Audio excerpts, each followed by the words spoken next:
समन्ता चक्रवालेषु अत्रा गच्छन्तु देवता सद्धम्मं मुनिराजस्स सुनन्तु सग्गमोक्खदं ධම්මසවන කාලෝ අයං බදන්තා ධම්මසවන කාලෝ අයං බදන්තා ධම්මසවන කාලෝ අයං බදන්තා නමෝ තස්ස භගවතු වරහතු සම්මා සම්බුද්දස්ස නමෝ තස්ස භගවතු වරහතු සම්මා සම්බුද්දස්ස නමෝ තස්ස භගවතු වරහතු සම්මා සම්බුද්දස්ස හැම දිනාටම තෙරුවන් සරණ ප්‍රාර්ථනා කරමින් අද ඔබ හැම දිනෙකම ඔබේ ජීවිතවලට ඊටාම වැදගත් ධර්ම කාරණා රැසක් ශ්‍රවණය කරන්නයි මේ ධර්ම ශ්‍රවණයත් එක්ක එකතු වෙන්නේ. මේ ධර්මයේ ශ්‍රවණය කරන ලක්වාසී ලෝවාසී ඔබ හැම දිනාටමත් මේ උතුම් ධර්ම ශ්‍රවණය ධර්මාවබෝධයේ පිණිසම නිවන් දොරටුවක් බවට පත්වේවා කියලා අපි මුලින්ම ආශිර්වාද ප්‍රාර්ථනා කරනවා.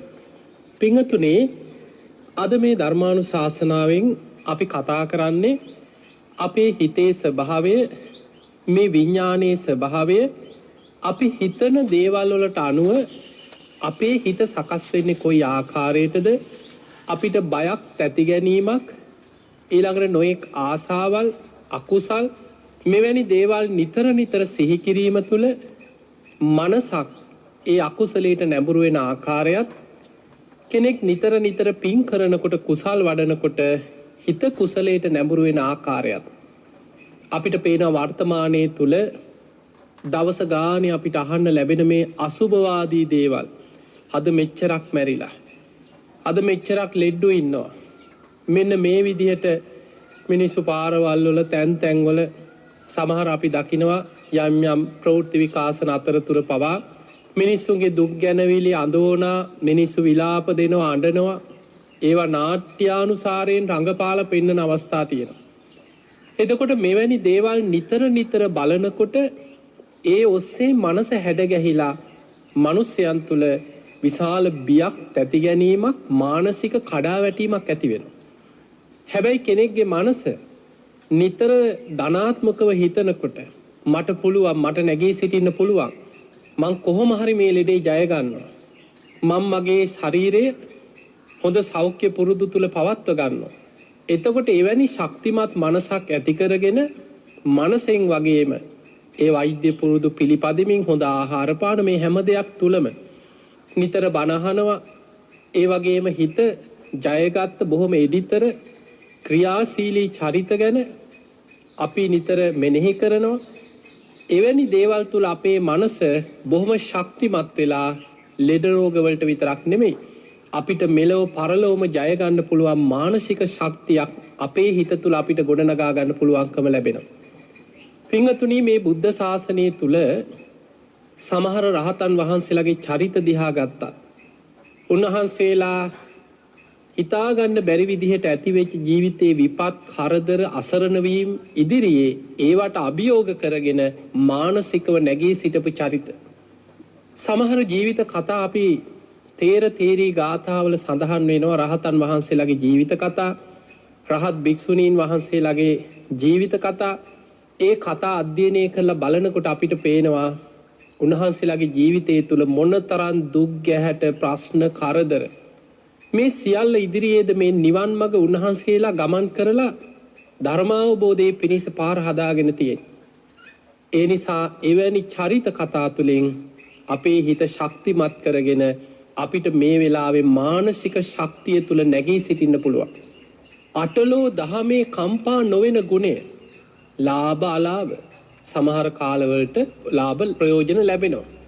දැන් මේ කාල ගත්තොත් හැමෝටම, හැම ව්‍යාපාරයක්ම, හැම රස්සාවක්ම, හැම මිනිස්සෙකුටම ජීවිතේ නොඑක් ප්‍රශ්න, ගැටලු, පීඩා ඇති වෙන කාලයක්.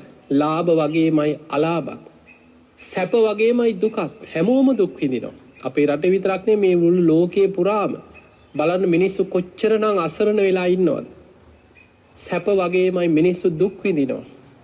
ඊළඟට ප්‍රශංසා නින්දා වගේමයි ප්‍රශංසා. සමහර කාලවලට මිනිස්සු ಗುಣ කියනවා වර්ණනා කරනවා. ඒ කටවල් වලින්ම මිනිස්සු බනිනවා, ගරහනවා, නින්දා කරනවා, සාප කරනවා. ඒක තමයි ලෝකේ ස්වභාවය. ඊළඟට යස අයස පරිවාර සම්පත්තිය යාළුවෝ පිරිස නෑදෑයෝ වට කරගෙන හිටපු අයට ජීවිතේ කාත් කවුරුවත් නැතුව තනි වෙන දවසක් වෙන්න පුළුවන්. දැන් ඔබ මේ කාලේ බලන්න. ඔබට යාළුවෝ හිටියත් නෑදෑයෝ හිටියත් මොනතරම් සෙනග පරිවාර සම්පත්තිය පිරිස පිරිවරා හිටියත් හැබැයි තනියෙන් ගෙවල් වලට වෙලා ගේට්ටු වහගෙන දොරවල් වහගෙන මොනතරම් අපි ආරක්ෂා වෙලා අපි තනියම ඉන්න කාලයක්ද? ඒ නිසා මේ කාල විපත්ති ඇතිවෙන ස්වභාවික විපත් විටින් විට ඇතිවෙන කරදර මේ සියල්ලත් එක්ක අපිට පුළුවන් නම් පුට්ටස්ස ලෝක ධම්මේහි චිත්තං යස්ස නකම්පති මේ ලෝක ධර්මතා ඉදිරියේ හිත කම්පා වෙන්නේ නැතුව හිත ශක්තිමත් කරගන්න පුළුවන් නම් ඒතම් මංගල මුත්තම ඒක මංගල කාරණයක්. පුට්ටස්ස ලෝක ධම්මේහි චිත්තං යස්ස නකම්පති අශෝකං විරජංකේ මම විරාජමානව ඉන්නවා, නොසැලී ඉන්නවා, ඉන්ද්‍ර කීලයක් වගේ ඉන්නවා. මොන කරදර බාධා විපත් ආවත් මනස ශක්තිමත් කරගෙන ලෝක ධර්මතාවයේ සිහි කරගෙන හිත ශක්තිමත් කරගන්න. ඒ තම මංගල මුත්තම. ඒක මංගල කාරණයක්. ඒක ඊටාම වැදගත් කාරණයක්. බුදුරජාණන් වහන්සේ අපිට පෙන්නලා දුන්නා. පින්වතුනි, කරදර විපත් ජීවිතේ දුක් විඳපු නැති මිනිස්සෙක් මේ ලෝකේ හොයන්න නැහැ. ඕනම කෙනෙක්ගේ ජීවිතේ ආපස්සට එබිලා බලන්න. ඕන තරම් දුක් විඳපු අවස්ථා, කරදර විපත් මානසික වැටිලා ලාභ අලාභ සැප දුක යස ආයස නිന്ദා ප්‍රශංසා ඒ වගේම කායික දුක් මානසික දුක් ශෝක පරිදේව දුක්ඛ දෝමනස් උපායාස මිනිස්සු අඬනවා වැළපෙනවා විලාප තියෙනවා පපුවට ගහ ගන්නවා. මේක තමයි ජීවිතේ. බුදුරජාණන් වහන්සේ ඉපදීම සැපක් කිව්වේ නෑ. ජාතිපි දුක්ඛා ඉපදීම දුකක්. ඒ ඉපදීමත් එක්ක අපි කාටවත් ලැබෙන දේ මේක ආර්ය සත්‍යයක්. මේක අපි තේරුම් ගත යුතු දෙයක්, අවබෝධ කරගත යුතු දෙයක්. බුදුරජාණන් වහන්සේ දුක්ඛාරී සත්‍ය පෙන්වුවේ අයියෝ දුකයි දුකයි වැඩක් නෑ අයියෝ දුකයි කියලා මනසින් වැටි ඉන්න නෙමෙයි. දුක්ඛාරී සත්‍ය බුදුරජාණන් වහන්සේ විස්තර කරලා අපිට පෙන්වුවේ ඒ දුක කියන්නේ අවබෝධ කළ යුතු දෙයක්. ඒක අවබෝධ කරන්නයි තියෙන්නේ. ඒ දුකේ හට ගැනීමත් බුදුරජාණන් වහන්සේ පෙන්වුවා. මෙන්න මේ නිසයි මේ දුක හටගන්නේ. ඒ හටගන්නා වූ හේතුව නම් වූ තණ්හාව ප්‍රහාණය කළ යුතු දෙයක්. ඒ දුක නැති කරන්නත් පුළුවන්. බුදුරජාණන් වහන්සේ ගුරු උපදේශ රහිතව දුකෙන් නිදහස් වෙලා ඒ දුක නැති කරන මාර්ගය අපිට දේශනා කරා.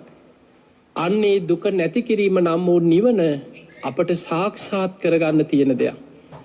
ඒ පිණිස අනුගමනය කළ යුතු ප්‍රතිපදාවක් මාර්ගයක් බුදුරජාණන් වහන්සේ අවබෝධ කරගෙන අපිට කියලා දුන්නා. ඒ තමයි අය මේ වරියෝ අට්ඨංගිකෝ මග්ගෝ මේ ආර්ය අෂ්ටාංගික මාර්ගය. සම්මා දිට්ඨි සම්මා සංකප්ප සම්මා වාචා සම්මා කම්මන්ත සම්මා ආජීව සම්මා වායාම සම්මා සති සම්මා සමාධි. මෙන්න මේ මාර්ගයේ තමයි ලෝකේ දුකෙන් මිදිලා නිවන කරා යන්න තියෙන එකම මාර්ගය. ඒ නිසා මේ ලෝක ධර්මතාවයේ තේරුම් ගත්ත කෙනා තමයි ශක්තිමත් මනසක් ඇතුව අටලෝ දහමෙන් කම්පා නොවෙන ශක්තිමත් හිතක් හදාගෙන ඉන්නේ. පින්වතුනි, Tamanට එන කරදර විපත් ආශිර්වාදයක් කරගන්න දක්ෂ වෙන්න. ඒ කරදර විපත් කොහොමද අපි ආශිර්වාදයක් කරගන්නේ? දැන් කෙනෙකුට මේක වැරදි විදිහකට හිතන්න පුළුවන්. මොකද අපිට පේනවා සාමාන්‍යයෙන් අපේ රටේ ගත්තත් ලෝකේ සමහර රටවලත් ඒ වගේ ලක්ෂණ ඇති. කරදරයක් විපතක් වුණත් ගම් වතුරක් ගැලුවත් මේකෙන් හොරා කන පිරිසක් කොහෙන් හරි ඉන්නවා. නායාමක් සිද්ධ වුණත් ලැබෙන ආධාර ටික හරි හොරා කන්න බලන පිරිසක් ඉන්නවා. ඊළඟට තව මුහුදක් ගොඩ ගැලුවත් සමහරලාට නොඑක් දේවල් මේ වෙලාවේ වේවා.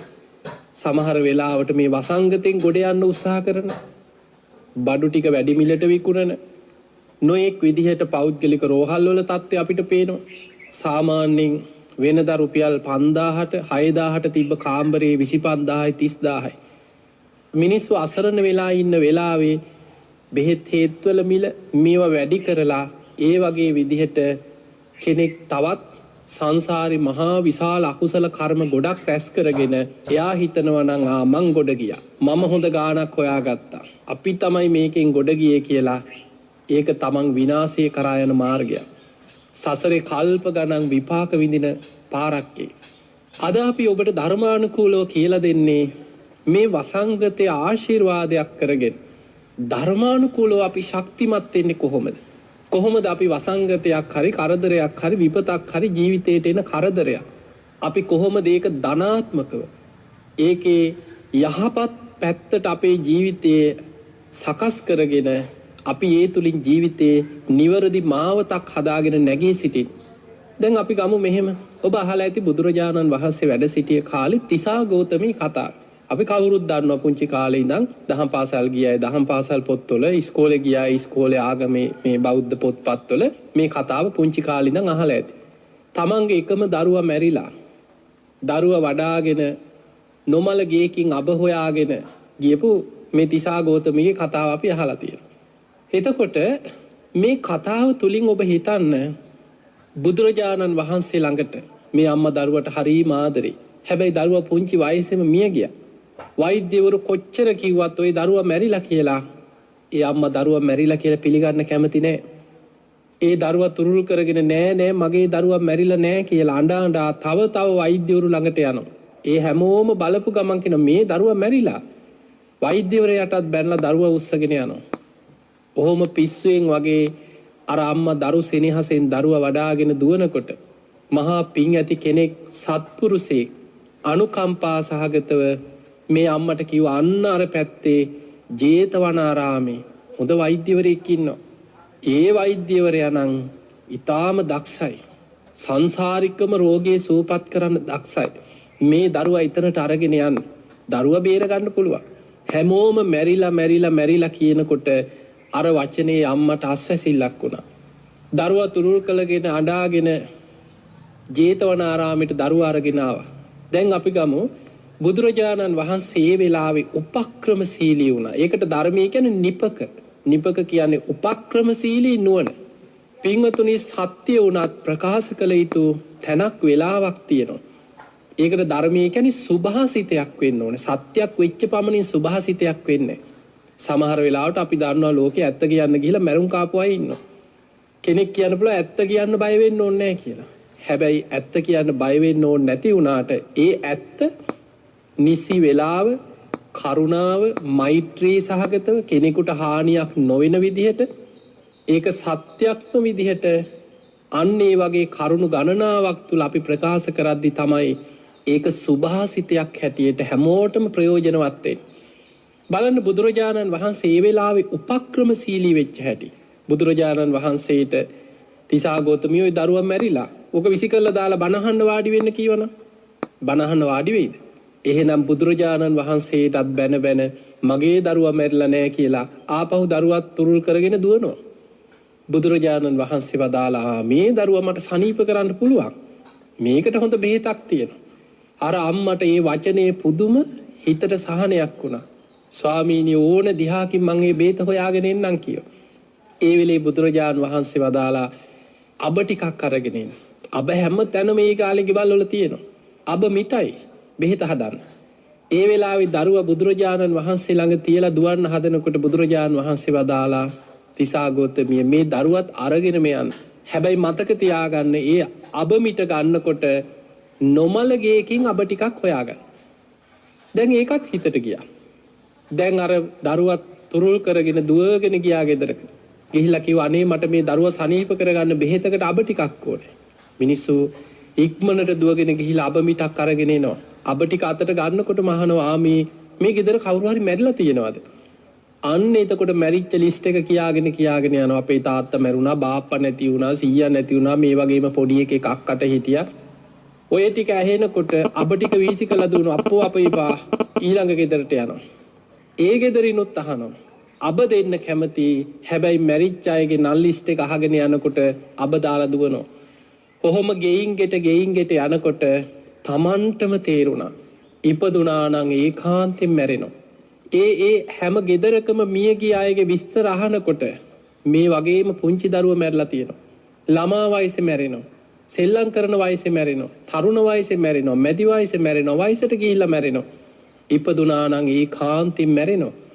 එහෙනම් මගේ දරුවටත් ඒ මරණය උරුමයි.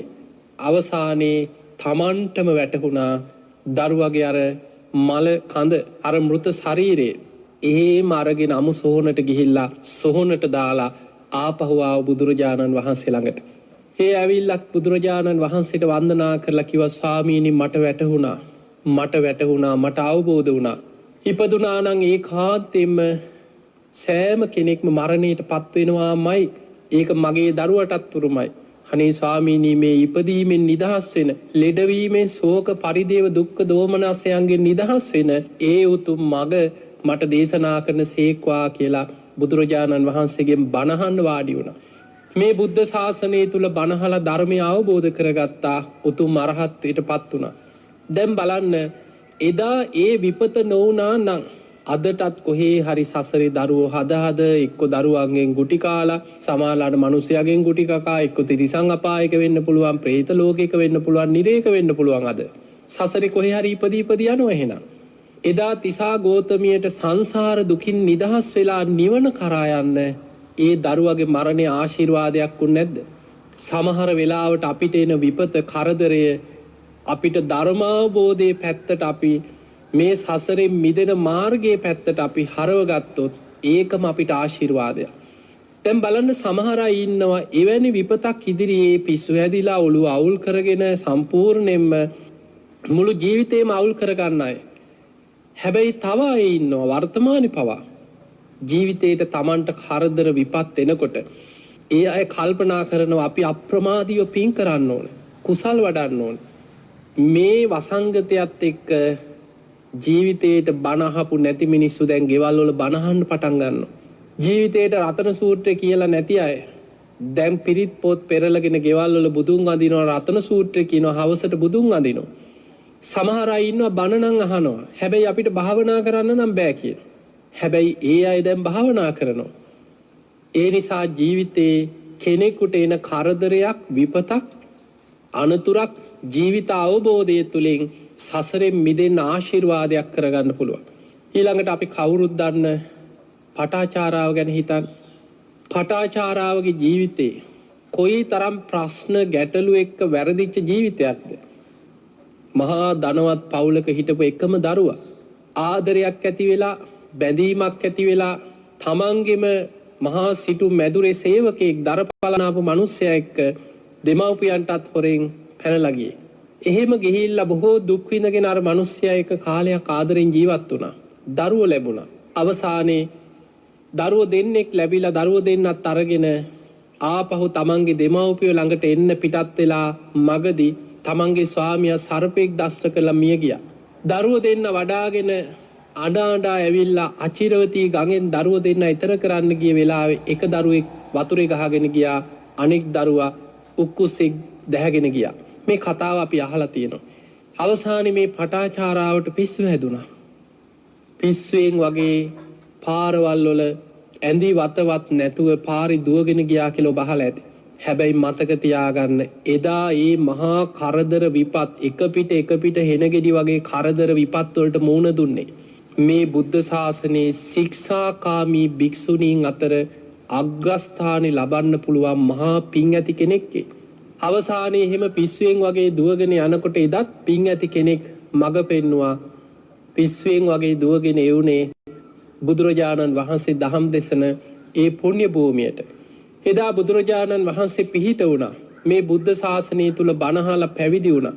ඒ පැවිදි විච්ච ඒ ජීවිතේ භාවනා කරලා වීරිය වඩලා උතුම් අරහත්ත්වයට පත් වුණා. නික්ලේශී භාවයට පත් වුණා.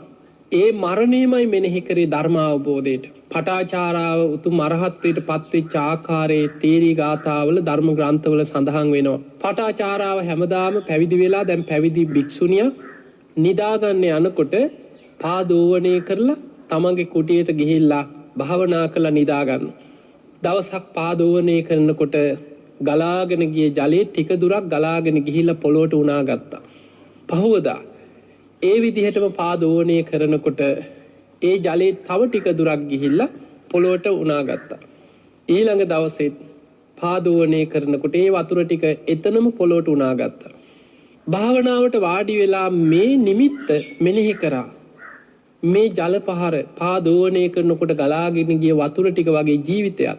සමහර අය පුංචි වයසේ මැරෙනවා. ළමා වයසේ මැරෙනවා. තරුණ කාලේ මැරෙනවා. මැදි වයසෙත් මැරෙනවා. වයසට ගිහිල්ලත් මැරෙනවා. ඉපදුනා නම් ඒ කාන්තේ මේ සත්වයා මේ යනවා. මේකයි ජීවිතේ. මේ විදිහට ඒ නිමිත්තම තමන්ගේ ජීවිතේ ප්‍රායෝගිකව තමන්ගේ දරුවෝ ස්වාමියා අවසානයේ ගමට එනකොට අම්මා තාත්තත් මිය ගිහිල්ලා සොහනක දැවෙනවා. ඈතින් දුම යනකොට මිනිස්සු කියනවා අර දැවෙන්නේ ඔබේ දෙමව්පියන්ගේ සොහොන් වල ගිනි ජාලාර ඈතින් යන්නේ. ඒ තරම් එක පිට කරදර විපත් ගොඩක් ඇති වෙලා. දැන් ඔබ අද අනිත් පැත්තට හිතන්න. අපි පටාචාරා කතාව බොහෝ දෙනෙක් අහලා ඇති, කියවලා ඇති. හැබැයි මිනිස්සු මේ කතාව දිහා බලලා සංවේදී තැන තමයි අල්ලන්නේ. හැඟීම් බර තැන අල්ලන්නේ. අනේ පටාචාරාවට එහෙම වුණාද? අයියෝ කොහොමද? මොනතරම් දුකක්ද? ඇස්වල කඳුළු පුරෝගෙන. එතකොට මේ පටාචාරා කතාව තුල අපි සංවේදී වෙන්න උත්සාහ කරනවා. හැබැයි ඔබ මෙහෙම හිතන්න, එදා ඒ විපත් නොවුනා නම් අදටත් පටාචාරාව මේ සංසාරේ කොහේ හරි එක්ක දරුවෝ හද එක්ක අපායක වැටිලා සතර අපායේ මහගෙදර කරගෙන යන සංසාර ගමනේ කොහේ හරි දුක් විඳ ඉන්නවා. ඒ තමන්ට ආපු කරදර විපත්ම තමන්ට නිවන් අවබෝධයට ආශිර්වාදයක් කරගත්තේ නැද්ද? එතනමයි තමන්ට නිවන් අවබෝධයට ආශිර්වාදයක් උනේ. ඒ නිසා පින්වතුනි, අපිට කරදර එන්න පුළුවන් ජීවිතේ ඕනෑම වෙලාවක. මේ වසංගතයේ තුල තමන්ගේ පවුල්වල තමන්ගේ ප්‍රියයන්, තමන්ගේ ආදරණීයන් තමන්ට අහිමි වෙච්ච අය කොච්චර ඉන්නවද? ඒ අය බොහෝ දෙනෙක් අපිට ඉස්පිරිතාලයකට ගෙනිය ගන්න බැරි වුණා. හරියට දැඩි සත්කාරයකට ඇතුල් කරගන්න බැරි වුණා. අපිට මෙන්න මෙහෙම අඩුපාඩුවක් වුණා, මෙහෙම වුණා නම් හොඳයි, මෙහෙම වුණා නම් හොඳයි කියලා හැම වෙලාවෙම හිත ඒ අඩුව ගැන හිතා පසුතැවිතැවීම ඉන්න, ඒක තමයි හිතවල ස්වභාවය. නමුත් මේ වෙලාවේ අප්‍රමාදීව වීරිය වඩන්න. මේ දවස ගානේ අනේ අච්චර මැරෙනවා, මෙච්චර මැරෙනවා, මේ ලෝකෙ මෙච්චර මැරෙනවා, මොකක් වෙයිද දන්නේ, අපිත් මැරෙයිද දන්නේ, මේ එකක්වත් කරලා වැඩක් නැහැ. ඒ වගේ මානසික වැටිලා කඩා වැටිච්ච මනසකින් ජීවත් වෙන්න එපා. මේ වෙලාවේ හිත ශක්තිමත් කරගෙන අප්‍රමාදීව ධර්මයේ දියුණු කරගෙන ධර්මයෙන් දක්ෂ ශක්තිමත් මනසක් ඇති කරගන්න. පින්වතුනි, වර්තමානයේ පවා මට මතකයි මීට අවුරුදු කිහිපයකට කලින් මම ලංකාවේ ධර්ම දේශනා කරමින් වඩිනකොට එක්තරා ආරණ්‍ය සේනාසනයකදී ස්වාමින් වහන්සේලා දෙන්නෙක්, වයසක වගේ ස්වාමින් වහන්සේ නමකුයි, ටිකක් තරුණ පුතෙක් වගේ තරුණ වයසේ පොඩි හාමුදුරු කෙනෙකුයි දෙන්නෙක් ඇවිල්ලා පත්කඩේලලා බොහොම ගෞරවයෙන් මට වන්දනා කරලා ඊට පස්සේ මම දන්නේ නැහැ කවුද කියලා. මේ දෙන්න වැඳගෙන කිව්වා, "අනේ ස්වාමීනි, එදා මම බණ කීවෙත් මේ වගේ මාතෘකාවක්. ආරණ්‍ය ධර්ම දේශනාව අවසන් වෙලා මේ ස්වාමීන් වහන්සේලා දෙනව වැඳලා කියනවා, ස්වාමීනි, අපේ පවුලේ 8 දෙනෙක් හිටියා. සුනාමියෙන් ඉතුරු උනේ අපි දෙන්න විතරයි කියෝ. ඉතුරු 6 දෙනාම සුනාමියෙන් මැරිලා. මේ තාත්තයි පුතයි බේරුනේ. ඒ ගමෙන් පිට වෙලා ගමනක් ගිහිල්ලා දවස් 2-3කට පස්සේ ආපහු එනකොට ගේත් නැහැ, ගේ තිබ්බ තැනත් නැහැ, ඔක්කොම ගැලවිලා ගෙදර අයගේ 2-3 දෙනෙක්ගේ විතරයි මලමිනියක් හරි ගොඩ ගහලා තිබුණේ." එතකොට බලන්න මේ සුනාමි විපත. දැන් ඔබම හිතන්නේ මේ සුනාමියෙන් අපේ රටේ 30-40000ක් එදා මැරුණා. දකුණු ආසියාවේ ලක්ෂ 2කට ආසන්න ප්‍රමාණයක් මිනිස්සු මිය ගියා. ওই සුනාමිය නිසාම පිස්සු හැදිච්ච අය ඉන්නවා. මනසෙන් කඩාගෙන වැටිච්ච මිනිස්සු ඉන්නවා. අයියෝ ඇයි අපිට මෙහෙම වුනේ කියලා. හැබැයි අර තාත්තයි පුතයි ඒ දෙන්නක් කියනවා, "හාමුදුරනේ, අපි කල්පනා කරා සංසාරේ කොච්චර අපිට මෙහෙම වෙලා ඇද්ද? උපෝපං ආත්ම භාවවල වල කොච්චර අපේ දරුවෝ, ඥාතීන්, ස්වාමිවරු, බිරින්දෑවරු මේ වගේ අපිට අහිමි වෙලා ඇද්ද? මේක තමයි සංසාරේ." ඒ නිසා මේ තාත්තයි පුතයි දෙන්න කතා වුණා. දැන් ඉතින් අපිට මේ ඉපදෙමින් මැරෙමින් යන සංසාරයෙන් කොහොම හරි නිදහස් වෙලා මේ ජීවිතේ කුසලයක් වඩාගෙන සසර ගමන කෙටි කරගන්න අපි උත්සාහ ගමු කියලා දෙන්නම පැවිදි වෙලා ආරණ්‍යයකට ගිහිල්ලා කාලයක් ගුණධර්ම පුරාගෙන ඉඳලා ඒ ආරණ්‍ය පැවිදි වෙලා. දැන් බලන්න, උන්වහන්සේලා හොඳට සිල් ගුණ දහම් රැකගෙන බණ භාවනා කරගෙන ගුණධර්ම පුරාගෙන අද නිවන් මඟ ගමන් කරනවා. ඒ දෙන්නට ධර්ම අවබෝධයට ඒ විපත තමන්ට ආශිර්වාදයක් කරගත්තා. මේ ලෝකේ අපිට ඕන විදිහට පවත්වන්න පුළුවන් ලෝකයක් නෙමෙයි. සමහර කාලවලට ගම් වතුර විපත් මිනිස්සු 100 ගණන් මැරෙනවා, නාය ගිහිල්ලා මැරෙනවා. භූමිකම්පා එනවා. ගොඩනැගිලි පිටින් කඩාගෙන වැටිලා මිනිස්සු මේ යනවා. ජල ගැලීම් වෙනවා. මුහුදු ගොඩ ගලනවා. සමහර රටවල් වල ගිනි කඳු පුපුරනවා. ලැබු ගිනි වලින් මැරෙනවා.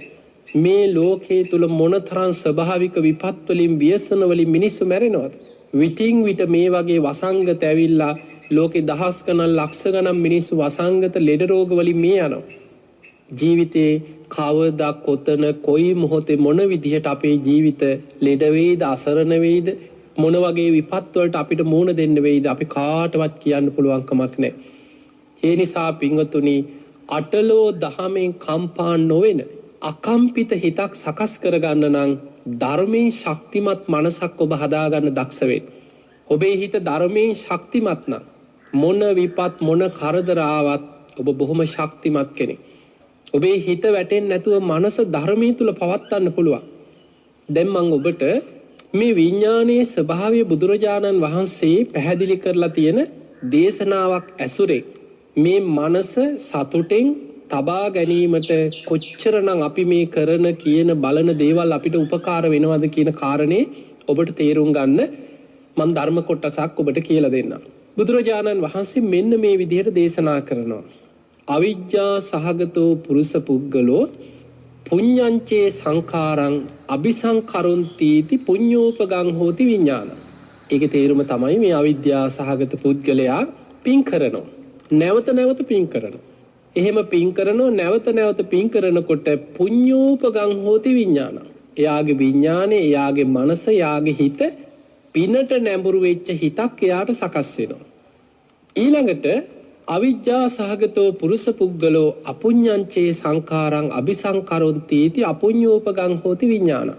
අවිද්‍යා සහගත කෙනෙක් පව් කරනවා, අකුසල් කරනවා.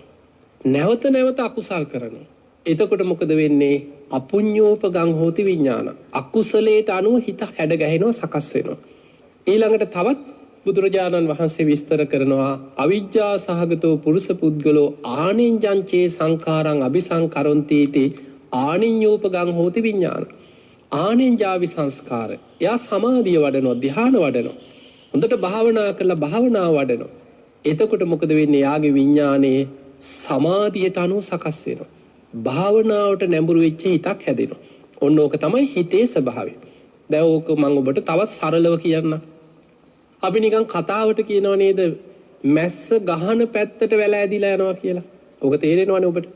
අපි මොනවා හරි පැෂන් වැලක් හරි මොනවා හරි වැලක් ගහක් හිටවලා වැල වගේ ඇදිලා යන ඔකට මැස්සක් ගහනවා. එක්ක ලීයක් හිටවලා එහෙම මැස්සක් හදනවා.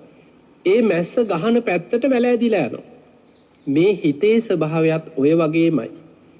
ඔබ නිතර පින් කරනකොට, නිතර බණහනකොට, නිතර බුදුන් අඳිනකොට පිරිත් කියනවා, කුසල් වඩනවා, ඔබේ මනස පුඤ්ඤෝපගං හෝති විඥාන. පිනට නැඹුරු වෙච්ච මනසක් ඔබට හැඩ ගැහෙනවා. ඔබ නිතර අකුසල් කරනවා, පව්කම් කරනවා, සත්තු මරනවා, හොරකම් කරනවා, ප්‍රාණඝාත කරනවා, වැරදි වැඩ කරනවා. ඒ අකුසල්ම හිතනවා. අකුසලයේම යෙදෙනකොට ඔබේ මනස අපුඤ්ඤෝපගං හෝති විඥාන. අකුසලයට නැඹුරු වෙච්ච මනසක් ඔබට සකස් වෙනවා. ඔබ නිතර භාවනා කරන්න පටන් ගත්තොත් ඒ භාවනාව පුරුදු කරන්න ඔබේ මනස භාවනාවට නැඹුරු වෙච්ච මනසක් ඔබට හැඩ ගැහෙනවා. දැන් ඔක මම ඔබට උදාහරණ වශයෙන් කියලා දෙන්නම්. දැන් අපි හිතමු කෙනෙක් ඔන්න බණ අහන්න පටන් ගන්නවා. පටන් ගන්න අමාරුයිනේ. පස්සේ බැරි යන්නේ අද නම් බෑ, හෙට ඉඳන් පටන් ගන්නවා. අද කම්මැලි. එතකොට ඔය වගේ ප්‍රමාදයේ ඇති කරන සිතුවිලි හිතට එනවා. මොකද තාම පුරුද්දක් නැහැ. විඥානයකට පුරුදු වෙලා නැහැ. පුරුදු වෙලා තියෙන ඔය ටෙලිනාට්‍ය බල වෙන දේවල් ඒවට පුරුදු වුණාට පස්සේ මනස ඒකටමයි. දැන් ඔබ බලන්න ඔය ෆෝන් වලට ඇබ්බැහි වෙලා ඉන්න ගෙවල් වල දරුවෝ දවසම ෆෝන් එකකට ඇනෑනා වෙලාවේ යනවා තේරෙන්නේ නැහැ. එක්ක ඔය ගේම් ගහන්න පුරුදු වෙච්ච දරුවෝ ඉන්ටර්නෙට් වල අන්තර්ජාලي කොච්චරනම් ඒවට ඇබ්බැහි වුණාට පස්සේ ඇබ්බැහි වෙච්ච මනස ඒක ඔස්සේම දුවනවා. අපි හිතමු කෙනෙක් මනස පුරුදු කරනවා බනහන. පටන් ගන්න අමාරුයි. අපි හිතමු ඔන්න කොහොම හරි පටන් ගන්නවා මං අද ඉඳන් හරි බන අහනවා කියලා. දවසකට බණක් අහනවා. ඊළඟ දවසෙත් බණක් අහනවා. ඊළඟ දවසෙත් බණක් අහනවා. ටික දවසක් යනකොට ධර්ම දේශනා ගැන ධර්ම කරුණු වැටහෙනකොට ආසාවක් ඇති වෙනවා.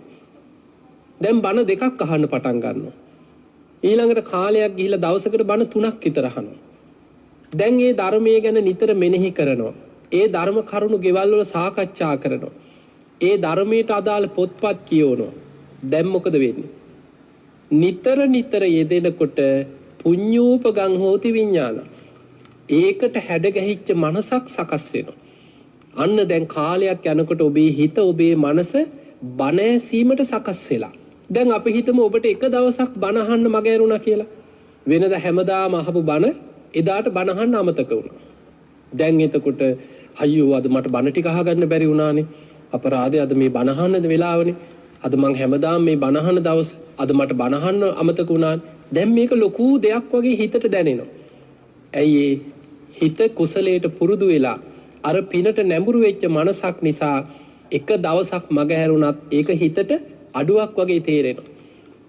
නිතර gedara බුදුන් අදින කෙනාට එක දවසක් බුදුන් අදින්න බැරි වුණොත් එයාට ඒ වගේම දැනෙනවා. අනේ අද මට බුදුන් අදින්න බැරි වුණා. අද gedara බුදු පහන තියන්න බැරි වුණා. හැමදාම gedara පිරිත් කියලා නිදාගත්ත කෙනාට කොහේ හරි ගමනක් ගිහිලා මහරෑ වෙලා හරි යම් ලෙඩක් හැදිලා හරි පිරිත් ටිකක් කියලා බුදුන් අදින්න බැරි වුණොත් ඒක හිතට ලොකු අඩුවක් වගේ දැනෙනවා. අනේ අද මට පිරිත් කියන්න බැරි වුණා. අද සුන්සූත්‍ර කියලා පහන තියන්න බැරි වුණා. එතකොට ඔය වගේ දන් දෙන්න පුරුදු වෙච්ච කෙනා නිතර දාණයට කැමති දාණයට නැඹුරු වෙච්ච මනසක් ඇති කෙනාට අයියෝ මට මේ පාර දානෙ දී ගන්න බැරි වුණා. මේ පාර පන්සලට ගිහිලා වෙනදනම් අපි දානෙ දෙනවා. මේ පාර දානයක්වත් දෙන්න බැරි වුණා කාලෙකින්. දැන් හිතට ලොකු අඩුවක් වගේ දැනෙනවා.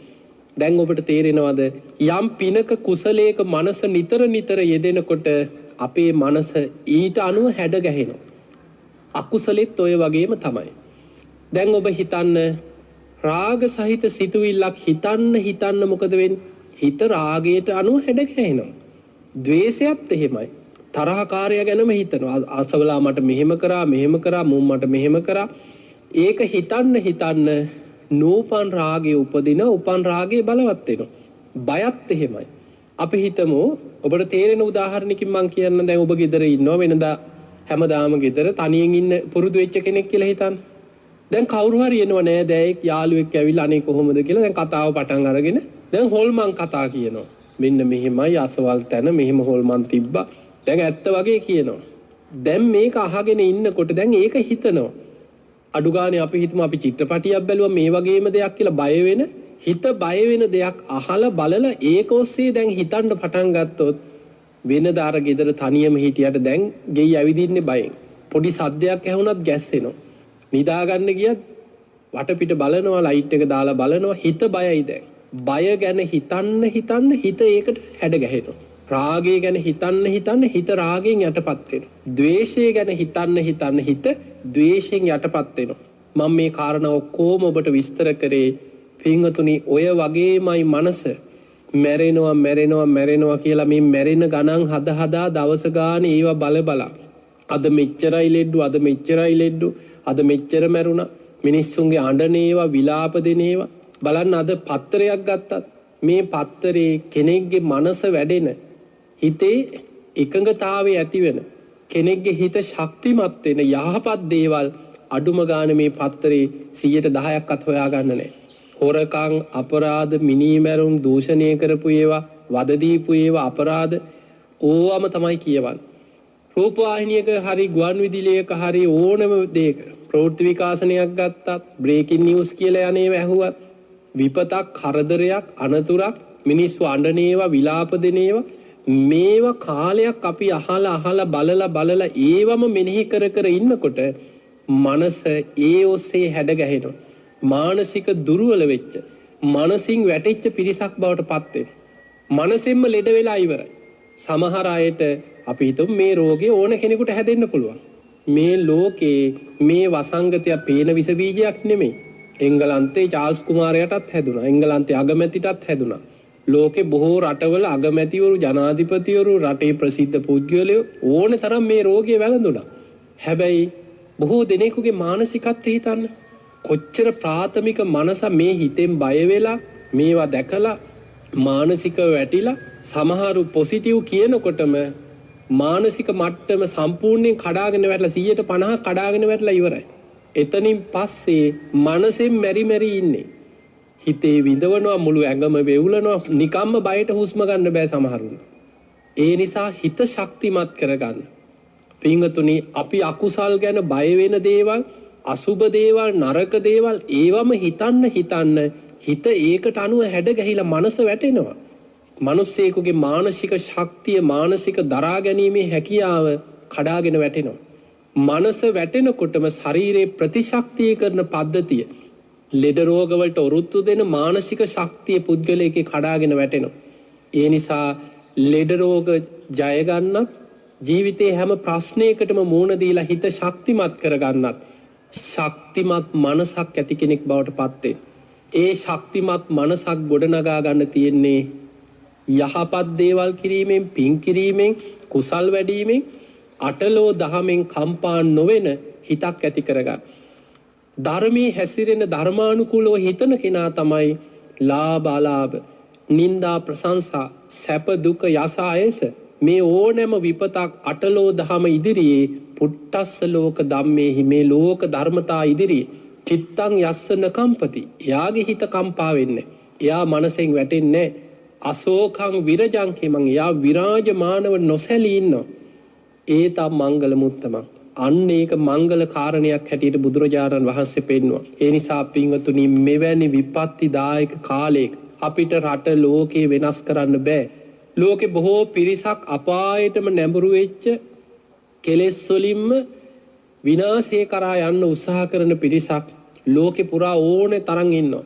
මොකද අද අපි මේ ජීවත් වෙන මිනිස්සුන්ගේ ආයුෂ පිරිහිච්ච කාලෙක, මිනිස්සුන්ගේ ආයුෂ අවුරුදු 100නුත් පල්ලෙහාට පිරිහිලා අධර්ම රාගයේ, විෂම ලෝභයේ, මිත්‍යා ධර්මයේ බලවත් වෙච්ච කාලෙක අපි ඉන්නේ.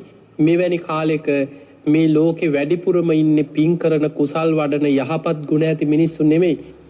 හැම වෙලාවෙම කාව හරි අමාරුවේ දාන, කාට හරි ගිනි ගෙඩියක් දෙන, රෝගයකින් හරි කොහෙන් හරි මිනිස්සුන්ගේ විපතකින් සතුටක් ලබලා කෙනෙක් විනාශ කරන්න උත්සාහ ගන්න, එවැනි පාපී අදහස් ඇති, පෞකාර සිතුවිලි ඇති මිනිස්සු ලෝකේ පුරා ඉන්නවා. ඒක ලෝකේ හැමතැනම තියෙනවා. හැබැයි ඒ සියල්ලෙන් බේරිලා තමන් දක්ෂ වෙන්න ඕනේ, තමන්ගේ මනස ශක්තිමත් කරගන්න. ඒ නිසා එවැනි අසුබ දේවල්, තමන්ගේ මනසට පීඩා ඇති වෙන දේවල්, ද්වේෂය ඇති වෙන දේවල්, බය තැති ගැනීම ඇති වෙන දේවල් නිතර බලන එකෙන්, නරඹන එකෙන්, ඒවම කියෝ ඒ වගේ පොත්පත් පත්තර කියෝන එකෙන් වළකින්න. හිත හැම වෙලාවෙම බොහොම සතුටෙන් තියාගන්න. දවසේ උදේ නැගිටපු ගමන් බුදුන් ඇඳලා හිත ශක්තිමත් කරගන්න. උදේ පාන්දර අර මෝර පිරිතේ ගාථාව කියලා දවසටම තමන් ආශිර්වාදයක්, තමන්ට අදිෂ්ඨානයක් ඇති කරගන්න. අද දවස පුරා මට කිසිදු විපතක්, අනතුරක්, කරදරයක් නොවේවා, මාව ආරක්ෂා වේවා. තමන්ගේ ගුණධර්ම ගැන සිහි කරලා උදේ පුළුවන් නම් ටික වෙලාවක් මෛත්‍රී වඩන්න ලෝකයාට. හිතට ලොකු ප්‍රබෝධයක්, සතුටක් ඇති වෙනවා. මෛත්‍රිය කියන්නේ පින අතර අග්‍රම පින. දවස පටන් ගන්න පිනකින් මනස බලවත් කරගෙන ඊළඟට ආනාපාන සතිය.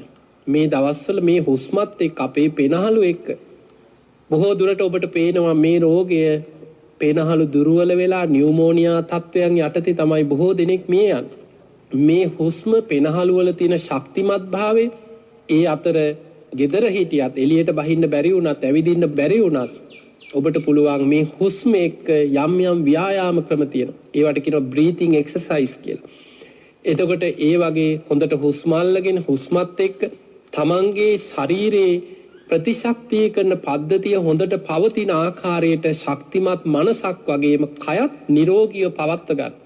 හොඳ ආහාර රටාවක්, හොඳ ඖෂධීය කැඳ වර්ග, ආහාර වර්ග ඔබ මේ කාලය තුල තමන්ගේ කය නිරෝගීව තියාගන්න හොඳ සෞඛ්‍ය පුරුදු අනුගමනය කරන්න. ඒ වගේම දවසේ හොඳට පන්සිල් සමාදන් වෙලා හොඳට බණ අහන්න, පොතක් පතක් කියවුවත් තමන්ගේ මනසට කුසල් වැඩෙන, පිං වැඩෙන එවැනි කතා කියවන්න. හවසට හොඳට බුදුන් ඇඳලා තුන් සූත්‍රය කියලා පිරිත් ටිකක් කියලා මෛත්‍රී වඩලා නිදා ගන්න ගියත් හිත ශක්තිමත් කරගෙන, හිත රැකගෙන, මෝර පිරිතේ තියෙනවා රාත්‍රී නිදා ගන්න යනකොට කියන ගාථා දෙකක්. ඒ ගාථා දෙක කියලා රාත්‍රී අදිෂ්ඨානයක් ඇති කරගන්න. අද මේ රාත්‍රී කාලේ මට කිසිම කරදරයක්, විපතක්, අනතුරක් ඇති නොවේවා. ये බ්‍රාහ්මනා වේද ගුහ සබ්බ ධම්මේ තේ මේ නමෝ තේච මම් පාලයන්තු නමත්තු බුද්ධානං නමත්තු බෝධියා නමෝ විමුක්තානං නමෝ විමුක්තියා කියලා තමන්ගේ හිත ශක්තිමත් කරගෙන බොහොම ශක්තිමත් මනසකින් දවස නිදා ගන්න නින්දට යන්න ධර්මයේ සිහි කරගෙන සද්ධා සීල සුත ත්‍යාග ප්‍රඥා කියන මේ ගුණ ධර්ම ඇති කරගන්න. ඒ නිසා පින්වතුනි හිත රැක ගන්න. කය ලෙඩ වුණත් හිත ලෙඩ නොවි හිත ශක්තිමත්ව පවත්ව ගන්න. හිත ශක්තිමත් කරගෙන හිතා ගන්න බැරි විදිහට වෛද්‍යවරු පවා මැරෙනවම කියපු රෝගීන් අදටත් ජීවත් වෙන අය ඉන්නවා. සමහර පිළිකා හැදිලා මාරාන්තික පිළිකාවට ගොදුරු වෙච්ච මිනිස්සු බොහොම ශක්තිමත් මනසින් භාවනාවට යොමු වෙලා බණ භාවනා කරමින් පින්දහම් කරමින් හිත ශක්තිමත් කරගෙන තමන්ගේ ලෙඩ රෝග වලින් කොහොම හරි බේරිලා ජයගත්ත මිනිස්සු ඉන්නවා. ඒ වගේම මේ කොවිඩ් රෝගයෙන් පවා රෝගී වෙච්ච බොහෝ දෙනෙක් යම් යම් අපහසුතා ඇති වෙනකොට සුව වෙච්ච අය ඔවුන් ඔබ සමහරලාවට අන්තර්ජාලයෙන් වෙන්න පුළුවන් ඔවුන්ගේ ප්‍රකාශන වෙන්න පුළුවන්. අපි අර බොහෝ වෙලාවට මේ අඬන වැළපෙන ඒ වගේ දේවල්ම අහනවට වඩා ඔබ හොයලා බලන්න මේ රෝගේ සුවපත් වෙච්ච අය අතර බුදු ගුණ සිහි කරලා හොඳට මෛත්‍රී වඩලා ධර්මයේ මෙනෙහි කරගෙන හිත සකස් කරගෙන ශක්තිමත් මනසක් ඇති කරගත් අය මේ රෝග පීඩා වලින් හිත ශක්තිමත් කරගෙන නැගී සිටපු අය ගැන ඒ නිසා වීරියවන්ත වෙන්න හිත ශක්තිමත් කරගන්න. පින්වතුනි ශක්තිමත් මනසක් ඇති කෙනාට තමන්ගේ ආයුෂ පවා චිත්ත බලයෙන් ඉදිරියට අරගෙන යන්න පුළුවන්. ඔබ දන්නවා අපේ බුදුරජාණන් වහන්සේ ඉහළටම හිත දියුණු කරගත්ත මහා පින්වන්ත මේ ලෝකේ පහළ වෙච්ච ශ්‍රේෂ්ඨතම උත්තමයන් වහන්සේ.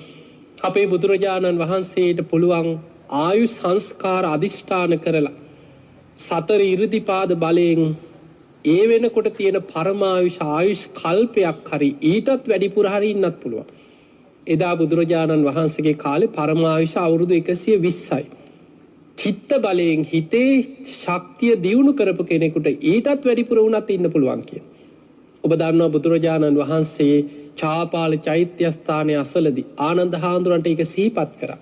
ඒ වගේම බේලුව ගමේදී බුදුරජාණන් වහන්සේ වස් සමාදන් වෙලා ඉන්නකොට මාරාන්තික බඩේ අමාරුවක් වැළඳිලා ඊටාම වේදනාවක් බුදුරජාණන් වහන්සේට දැනෙනවා. උන්වහන්සේ සතර 이르දිපාද බලෙන් තමන් 이르දිපාද කියන්නේ ඡන්ද චිත්ත විරිය විමර්ශා කියලා හිතේ ඇති කරගන්න භාවනා වඩලා ඇති කරගන්න චිත්ත දියුණුව මේ 이르දිපාද බලයෙන් අදිෂ්ඨාන කරනවා සමගම ආයු සංස්කාර උන්වහන්සේගේ රෝගය ඒ සැනින් සුවපත් වුණා කියන. මාරාන්තිකව ඇතිවෙච්ච බඩේ අමාරුව පවා චිත්ත බලෙන් සැනින් සුවපත් වුණා. බුදුරජාණන් වහන්සේ එලිමහනට ඇවිල්ලා සක්මන් කරනවා. ආනන්ද හාමුදුරන්ට පුදුමයි.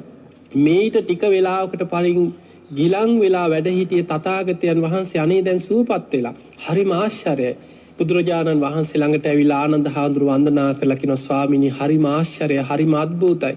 තථාගතයන් වහන්සේට දැන් නම් ගොඩක් සනීපයි වගේ. එතකොට අපිට පේනවා පින්වතුනි හිතේ දියුණුව චිත්ත බලය 이르දිපාද වඩපු කෙනෙකුට රෝග පීඩා පවා යටපත් කරලා සූපත් භාවයට ඒ චිත්ත දියුණුව යොදා ගන්න පුළුවන්. ඒ වගේම බුදුරජාණන් වහන්සේ ආනන්ද හාමුදුරන්ට සිහිපත් කර ආනන්දය තථාගතයන් වහන්සේ 이르දිපාද වඩපු කෙනෙක් කැමතිනම් ආයුෂ් කල්පයක් ඒ වෙනකොට තියෙන පරමාවිචාරී ඊටත් වැඩිපුර වුණත් ඉන්න පුළුවන්.